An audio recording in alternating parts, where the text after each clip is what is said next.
Good evening, all. Please rise for the Pledge of Allegiance.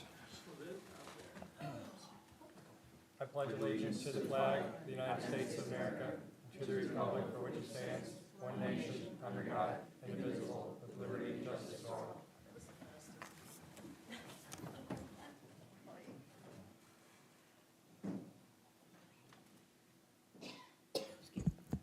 The first item on tonight's agenda is a presentation of our MS4 annual report by Jennifer Orr Green of Cedarville Engineering. Ms. Green?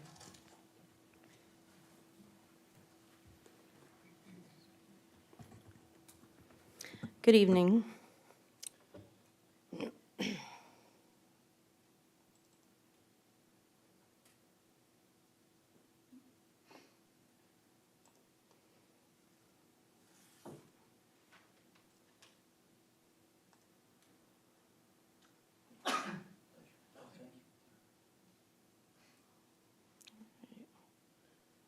There we go. All right. Good evening, everyone. My name is Jennifer Orr Green. I am the environmental team lead at Cedarville Engineering. Some of you may have known Karen Sorrenzia on my staff, who just recently left. So I am giving the annual report in her place. So we're going to talk a little bit about the annual report for the MS4 program. I've heard that I have to talk reasonably expediently because there's an important game on this evening. So I will go quickly. So the MS4 program is an important program essentially that works on making sure that we are reducing pollutants that get into our storm sewer system and to protect water quality. And also public health. But it is also a state and federal requirement to do so. The programs are implemented by EPA and Pennsylvania DEP to maintain these stormwater programs. At a glance, the MS4 permit itself has a couple of parts. The first are 6 minimum control measures. There's a pollutant reduction plan, and then there are pollutant control measures. So there's actually 3 major parts. I'm going to go through each one of these 6 pollution or minimum control measures, then the pollution reduction plan, and then the pollution control measures separately. The first minimum control measure, or MCM, as we refer to them, is public education and outreach. So this year, we just, essentially in the annual report, we do a recap of everything that the township has done during the year to meet these requirements. So briefly, and the annual report is going to the township, and they have places on the website dealing with stormwater management programs. So there's lots more. I'm paraphrasing a 500-page report. We had some articles in What's Up West Norriton, and also there's a lot of MS4 and stormwater associated program materials on the township website. One of these is the Alexander Drive Basin Retrofit Project. There's a write-up, some maps, schematics, and pictures. Our second MCM is kind of related. It's public involvement and participation, so it's not just education, but also involving the public into getting involved around stormwater. So this meeting actually counts as one of the ways to meet this MCM, but also a lot of the work that's done with the Township Environmental Advisory Council counts in those ways, as well as fall festivals and other places where you get out into the community and do work educating people and residents about stormwater. MCM 3 is illicit discharge detection and elimination. So essentially this is doing a screening and inventory of any discharges that are not entirely stormwater. So this could be things like greases, oil, detergents, things like that that could get into the storm water and be carried across the land as stormwater.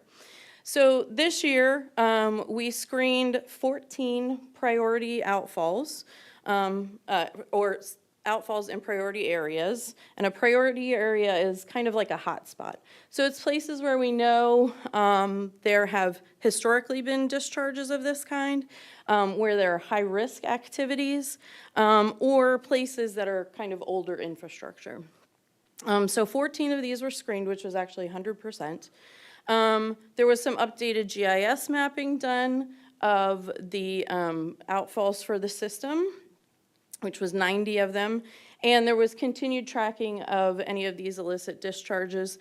There was some monitoring that was done in dry weather. And we actually had, I'm going to have to stop this. Sorry. Sorry. I didn't want that to start on its own. And actually found some things flowing in dry weather, but none of them were found to be polluted stormwater. Or polluted stormwater. Okay, I'm going to bring this back. So this is just a really quick video. Of course, now it's not going to want to play. Of some things on the website, and shows, actually, we're getting down to it. Stormwater management in MS4, and it shows actually how the interactive nature of some of the mapping tools on the website. So you can zoom in and see some of the outfalls, see where some BMPs are. A lot of information in here in a GIS format about the actual, the program and where some of these are located.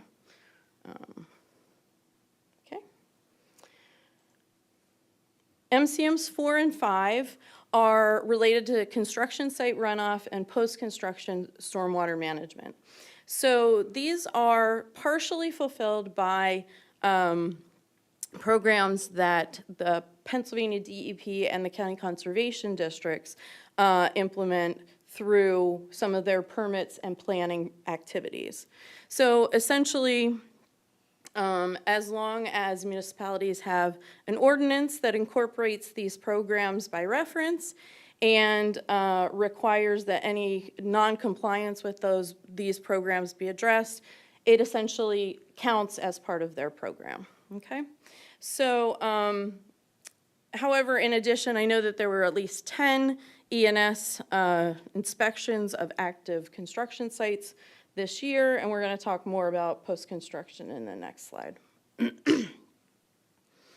So after a land development program or project or some other type of activity that disturbs earth is done, and the permits are done or the plans are done, sometimes there are best management practices or BMPs that remain behind on the landscape to control this stormwater into the future, okay?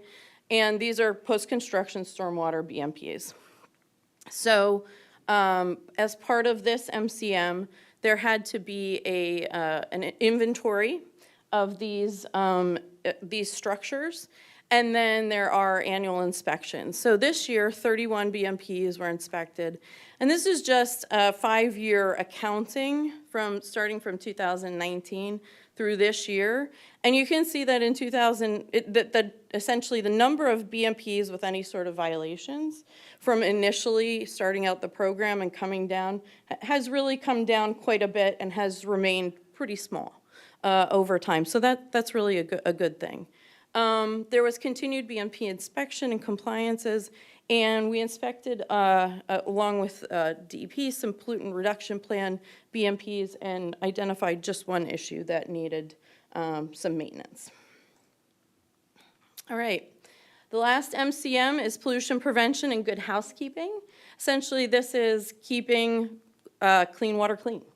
So for things like garages, other types of municipal facilities, places where we store salts, other types of chemicals and things like that. How do we keep those things from running off into the land or and getting into the stormwater and basically impacting our streams? So we did a staff training for public works staff, and also a mock inspection to kind of go through and actually point out or look at things of how DEP or EPA might look at a site to make sure that these pollution prevention BMPs are in place. Excuse me. So those are the 6 MCMs. The next part is a pollutant reduction plan. And this is required by the state when there are waters that are called impaired within a municipal boundary.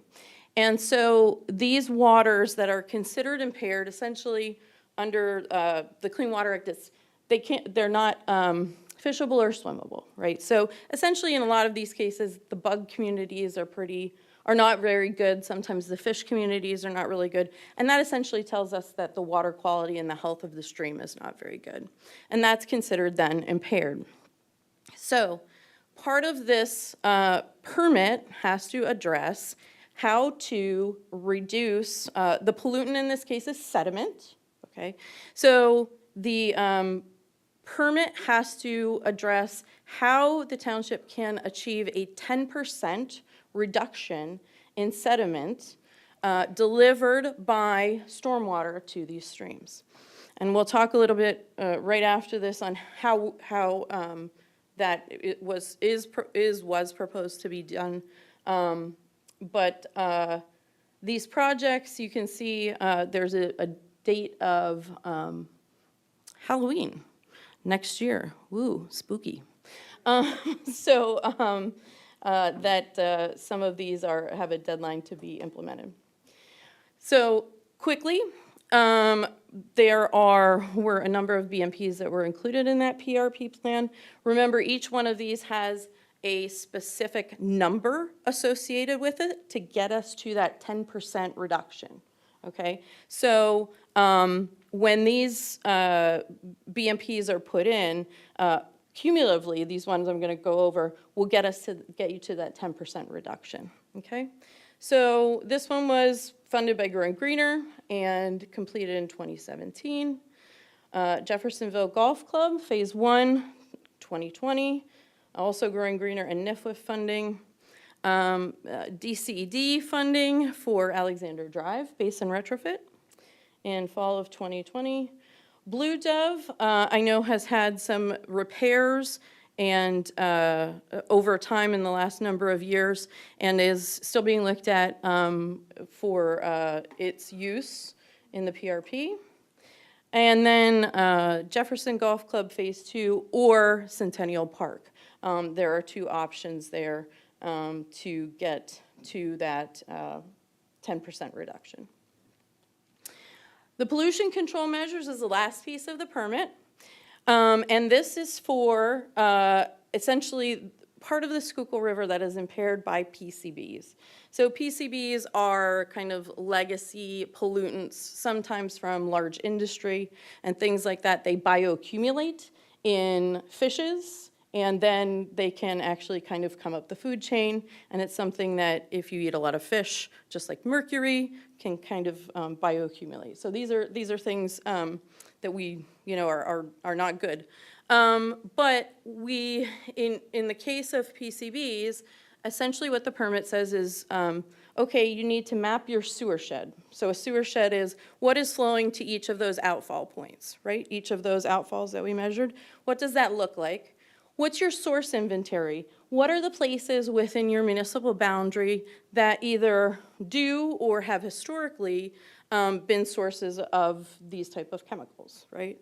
And then doing a source investigation. And what essentially was found is that these are legacy issues, okay? PCBs often are a legacy issue. That is something that happened many years ago, and they're not really being generated or running off anymore, okay? So essentially, the source investigation found out that essentially it's a legacy issue, and this part of the permit has been satisfied by doing that investigation. So what's next? A lot of just continued work. These are 5-year permits, okay? So every 5 years they need to be renewed. And during those renewal cycles, a lot of things just continue, right? Continued outreach and education, continued monitoring, those sorts of things. In this case, continued work towards implementing some of those best management practices to get you to that 10% sediment reduction under your pollutant control plan. So, that's me, my information, and I tried to get us done so we can all watch the films. Do we have time for questions? Or if not, that's okay, whatever. No questions? No, I think we're good. Thank you very much. All right, thank you for having me.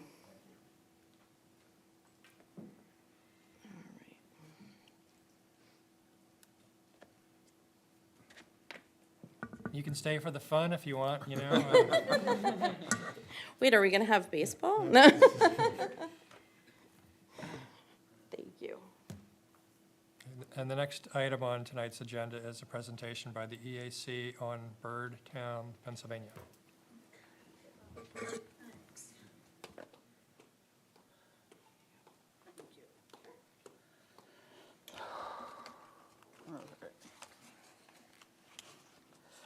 So I'm Shari Deneth, I'm with the EAC, and Marty was very gracious to invite me to come here, and he comes to all our meetings to talk a little bit about Birdtown, which is sort of a natural progression up from the pollinator garden. It's something that I introduced to the EAC last year, and so I'm just going to read you the mission statement and what is Birdtown in 30 seconds or less.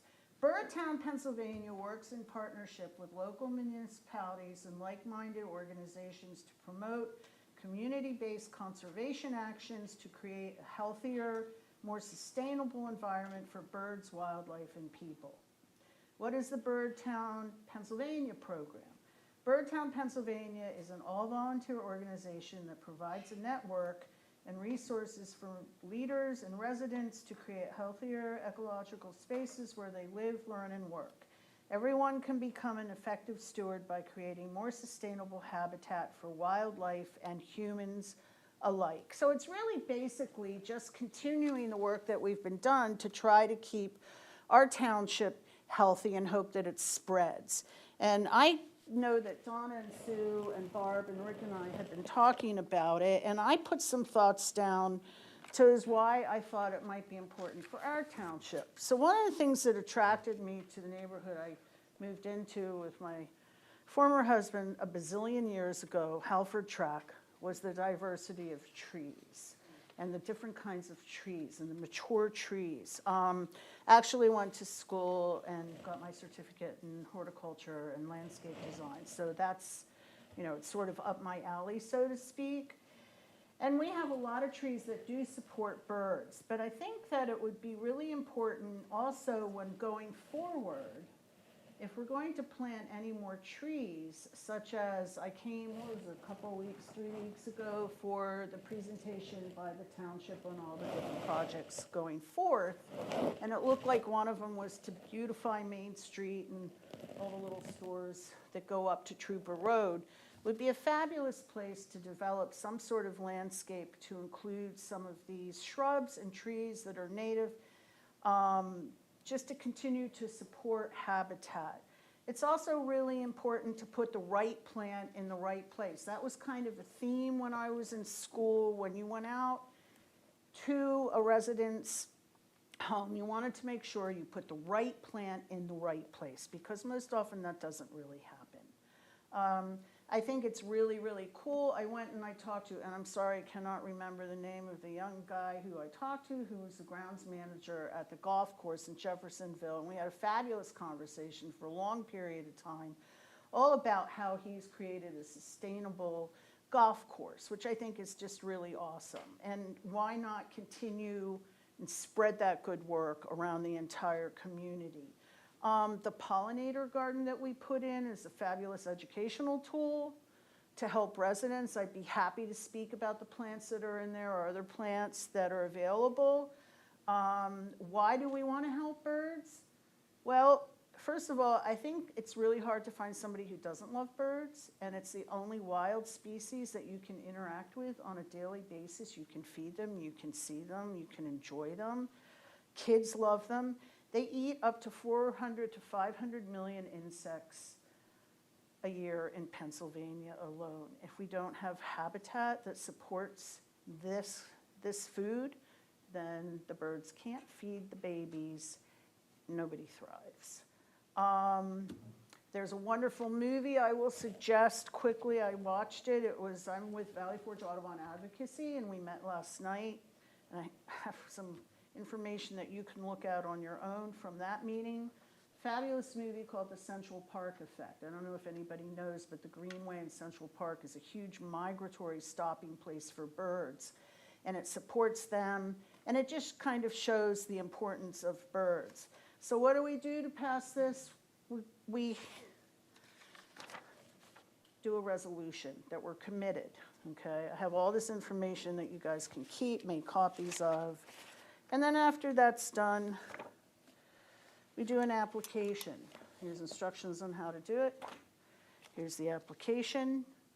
There, if you go to birdtownpa.org, you're going to find a lot of information on that. There are 4 levels in becoming a bird town. Reading through, I think there's green, bronze, silver, and gold. I think we're at bronze already. I'm not sure. Last night at my Valley Forge Audubon meeting, we've done a lot of tabling events, and you can keep all these if somebody wants to make copies of them and hand out packets. The impact of native plants. I'm going to leave all this. 2 guides on how to put gardens in your home, native plant gardens. And I'm happy to say I walk around my neighborhood a lot, and I took notice, and I thought, gee, there's a lot of native plants in people's properties, and that was really cool. The value of streamside plantings from Audubon. This is kind of cool, renewable energy in birds, bird-friendly blooms, make your home welcoming to birds. Urban and suburban areas are natural climate solutions. We need that. Save money, protect the environment. And then this, I only have one copy, but it's really cool. It's by the DCNR, all the different trees that grow naturally in our area. So that's kind of my spiel. I'm going to leave this all with, do I leave it with you, Kathy? Okay, I'll just give this to you. And this, I told Donna that I would be happy to take the lead for Birdtown, and now, one of the things is we have to put an interest out there to see who we could get to be part of the committee. There's a group called Tree Tenders, which is a wonderful group. In fact, if they come and work with us, they can get us trees for really, really cheap. There's also the Master Gardeners Program. There's plenty, Facebook pages of all these organizations to gather people in our neighborhood who might be interested. Any questions? Yeah, how much of a committee do you need? Like this, would this be a I subcommittee? think like the size of the EAC, 5 or 6 people, And is so it's not suffice. something the EAC could do on its own? It's kind of a lot of work. I don't know if we want to take that on additionally. And I think that we've had some really committed people coming to our EAC meetings that I think would love to be part of this as well. So I think it might be nice to offer, spread it out amongst other residents. It's just, thought. It's just a suggestion, that's all. No, volunteers And are it's always all welcome. volunteer, and I'll just throw this out there, our advocacy group has money we need to spend, so if we can get something going, we could, maybe put some pollinators in via Kevin, who's been wonderful in getting us plants at Clearview Nursery up in Soudertown, super cheap, and start sticking a few things in, in the other parks. Thank you for sharing the documents. Are there links, electronic copies, rather than Yes, killing yes. the On trees we're trying to plant? I sent an email to you via the township that you might not have received yet. and Was it that the has- Google folder? That shows the folder on Birdtown with all the links to get all these copies. Okay, great. It's in the email, I saw it, thank you. but I don't need any of this, so I'm gonna leave it. That's fine. And this is another cool thing, be an advocate for birds. It shows how to advocate for birds, like urge your US Senator to support the Recovering America's Wildlife Act. There's the Migratory Birds of the Americas Conservation Enhancements, and then, of course, our committee, Valley Forge Audubon's Advocacy Committee. You know, that's what we do mostly, is lobby for legislation. Okay? Just gonna, quick question, so you're needing, you said maybe 5 more volunteers? I think so, yeah, 5 or 6. I mean, I can get in touch with Phil and find out, but we already talked about that. Just, it's, you know, there's tabling events, there's bird walks, there's maybe educational things in the schools. It would be really super to involve the high school and maybe put a pollinator garden in with some of the science classes. You know, I mean, the youth is coming up and they're the ones that have to take on the world, so no time like now to educate. Okay, I guess I I was can just, get back to you more about the, you know, really exact number of people who might be necessary, but I think it's like the EAC. okay, I was just thinking, you know, if the board, you know, that we could be thinking of people that might want to get I mean, involved. yeah, If just there's put something it we out can do to. there, you know, we can put it out there and see who might be interested. Have a Okay. meeting, see who's interested. All right. Good? Okay. Okay. Thank you. Jason? Okay, we have a couple items under discussion and update for the board. The first one is the proposed hookah lounge ordinance. As the board is aware, we submitted a draft ordinance to you last month and then requested permission to advertise. Said motion will be added to the November 14th regular meeting because this ordinance is listed for review by the Township Planning Commission on October 16th and also is submitted for Act 247 review to the Montgomery County Planning Commission. We need those 2 reviews to be completed before we can actually make a motion to advertise.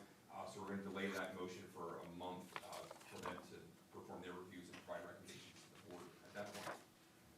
Under the salt bid pricing, as a result, on August 23rd, 2023, 3 bids were received for the 2023-2024 rock salt bid. The apparent low bidder was Norriton Salt with a bid of $64.84 per ton, per delivered ton, and $64.50 per non-delivered ton. This is a decrease of $3.16 per delivered ton compared to last year's bid, which was awarded to Riverside Construction Materials. Obviously, Norriton Salt has been has a successful history with us and the other municipalities. Therefore, Hatboro Borough approved the bid on the municipality's behalf for the $64.84 per delivered ton and the $64.50 per non-delivered ton. So I just wanted to provide you an update on that. For Tuesday night, we had the Police Officer and Firefighter of the Year presentation by the Frank C. Parker Post. I believe the Firefighter of the Year has been presented, or at least put forward by the Fire Chief, and he'll be here to make that presentation, and Chief will be presenting the Officer of the Year on behalf of the Parker Post at that point. Immediately following, we'll have the swearing in of Sergeant Nathan Landis. This was the result of the retirement of Sergeant Jeffrey Balsh, and also the results of the promotion, oral board, and written exams as part of this. Sergeant Landis has been with the township, Chief, how long? 17 years now. I believe he will be the first minority candidate that we've ever had to hold the position of sergeant in West Norriton Township. And it was a pretty competitive test with the results. I believe he finished in first place by just 0.29 points over other officers in the township. But just on a note of the officer he's replacing, Sergeant Balsh, if anyone's been following him on Facebook, he started the Appalachian Trail hike in March of this year and recently completed it. So he's one of 20,000 people who have completed that hike since they started tracking in 1937. So if anyone has seen Jeff, he definitely lost a lot of weight on that walk, but he definitely did something that was more than what most of us would ever do in our lifetime. So congratulations to him. On the FY 2024 budgets, just wanted to provide you a status. We are probably about 90% of completed with our budget numbers. We're waiting for some final tweaks, mostly on the golf course side, in regards to predicting the restaurant and banquet facility budget, since we do not physically have a building yet, so we're working on those numbers. So I intend to introduce the proposed 2024 budget on November 8th with a hopeful motion to advertise on the 14th. And the reason it's the 8th is November 7th is election day, so we'll be meeting on Wednesday, November 8th, because this room is used for election purposes. Other than that, I believe, at this point, I do not intend to recommend a budget with a tax increase or any fee increases as part of that, continuing the trend that we have set almost 8 years ago. But the one thing I did want to bring up is I know we talked about the MMO and the impact that it could potentially have on the budget. In working with Donna and our actuarial people, a good portion of the $325,000 increase is a one-time increase because of our pension evaluations and changes that were made in the police contract. So my recommendation to the board as part of this budget is to offset that one-time increase with money from cash reserves, because it will go away in 2025 then. And that's about $240,000, which we do have set aside. Our combined cash reserve between sewer and general fund right now is about $13 million. So we do have the money to handle that increase. And our hope, and we're working through this, is potentially to make that payment this year and then offset it and not have to do it in 2024. But I'm working through that, and I'll become a recommendation. Hopefully I might have for Tuesday night for you at that point. So other than that, like I said, we're working on it. The staff has done a really good job with submitting their requests and really keeping the services that we provide moving forward. So again, I think you'll be pleased with the results of this budget as we move forward. But once this process stops, we start again next year, just because we are going to get tighter. Our EIT is increasing, but we don't know how long that's going to continue. So we need to look at what measures to rein in costs, mostly on the healthcare side, in the coming year. So once we complete this budget process, we'll continue on the monitoring phase of that when we get to that point. Then item F is a motion. It would be an appointment to the Human Relations Commission. I believe Commissioner Pavone has sent out a recommendation for a member for the HRC. I know that's been a long time coming for them trying to find someone, so I don't know if there's anything you wanted to add on who you're potentially recommending for the position. I'm recommending a woman named Andrea Blue, who is a new West Norriton resident, but she's been involved in some similar organizations in Phoenixville, and she's, I think, going to be an excellent candidate. I believe I sent the application around today. Yes. So if the board is willing to entertain Commissioner Pavone's appointment, we can add that to the motions for Tuesday night, get that member added. Okay. So that completes the discussion update.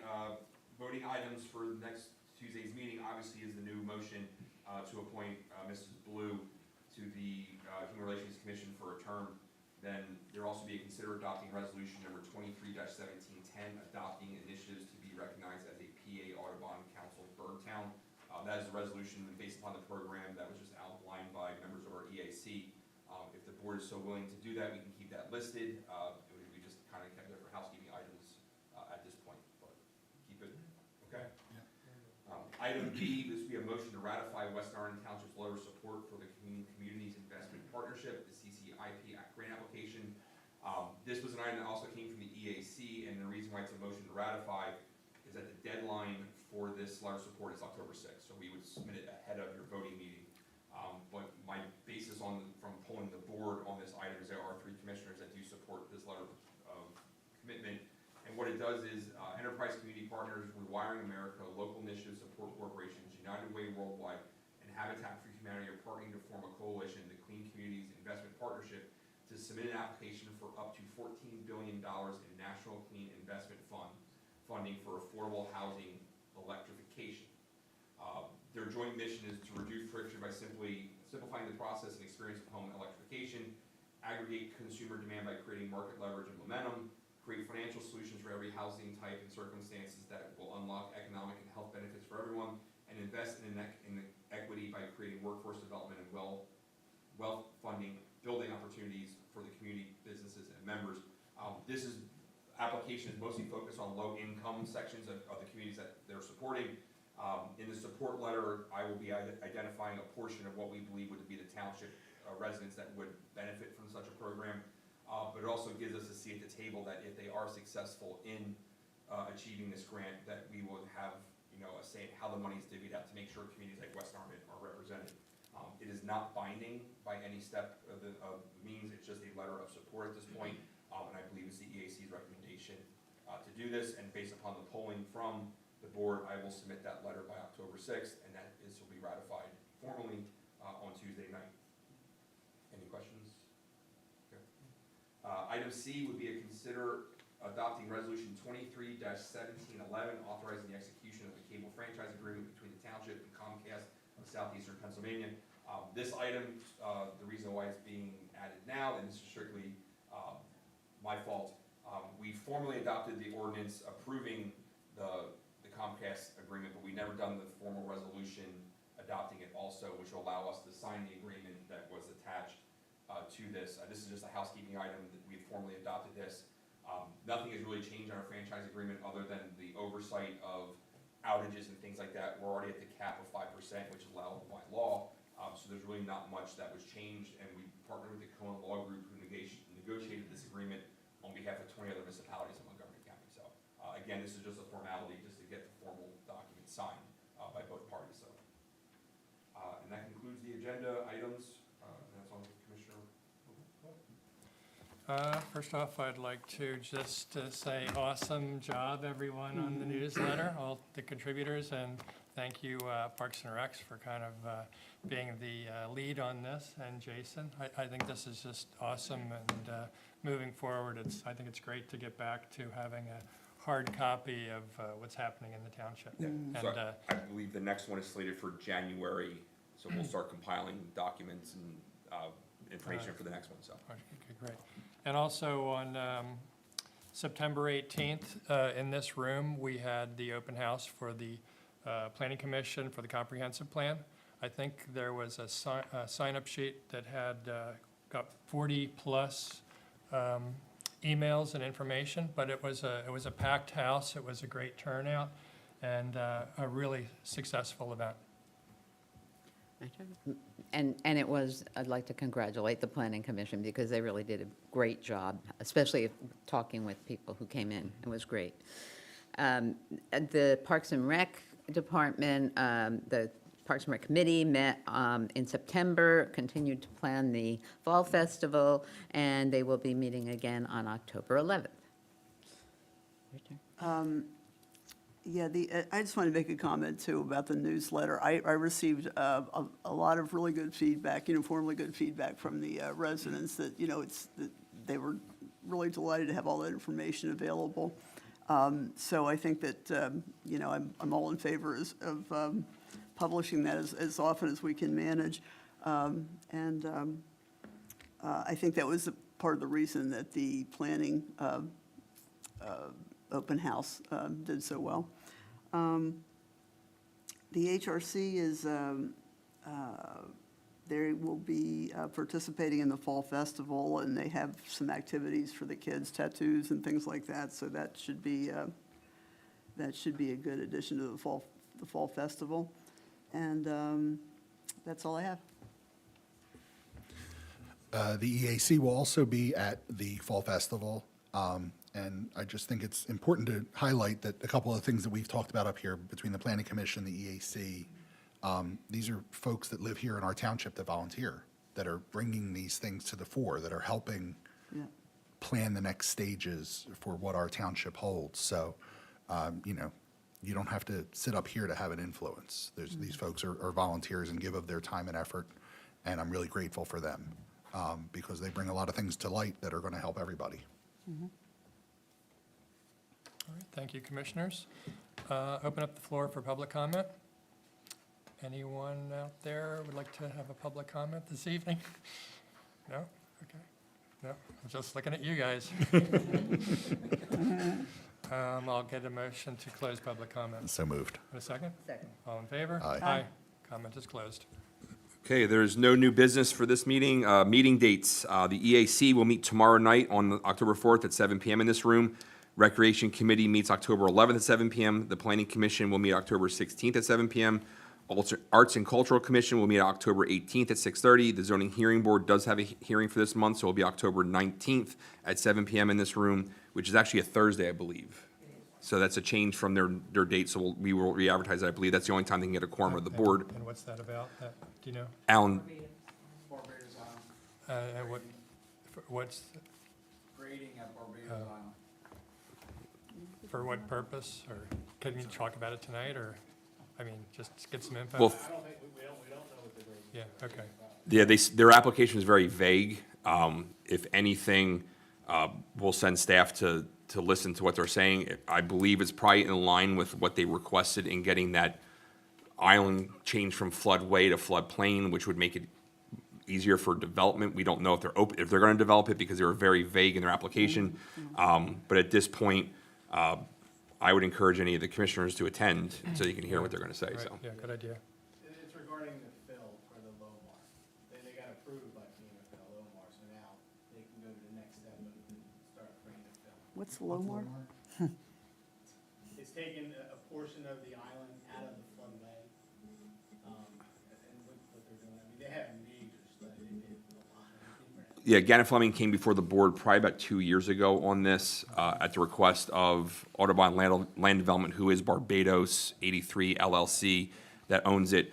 And they pitched it as a technical deficiency in the mapping because the bridge does create a floodplain scenario versus a floodway scenario, and that the Army Corps of Engineers mapped it incorrectly. We obviously supported that. Yeah. We obviously supported that with, Norristown and Bridgeport supporting it also. We knew that there probably was ulterior motives with that study. I don't think they were just genuinely doing it because of correcting the map, but that's why we had the zoning process. Hopefully the zoning hearing board will, take the matter seriously, especially when it comes to flooding. And the island is zoned for industrial use, so there's not a lot of uses they can do down there that would be residential in nature, but I would oppose any type of development on that island that's not. Commissioner Pavone and I went on a tour with, I don't remember who we met with back after that That was probably Brad presentation. Macy. Yeah, Yeah. and that was a couple years ago. Yeah. Yeah. So I'll be interested to see how that plays out, but like I said, we'll send the application to all the commissioners so you can see what we're seeing. It's very vague in its approach, but Alan, if you can email out the application to the board tomorrow, we'll look at that too, so you can see what they're gonna be proposing, or at least put in writing. And then the HRC meets on the 26th at 7 PM, and with that concludes the agenda. All right, can I get a motion to close the meeting? So moved. A second? Second. All in favor? Aye. Good night, everyone.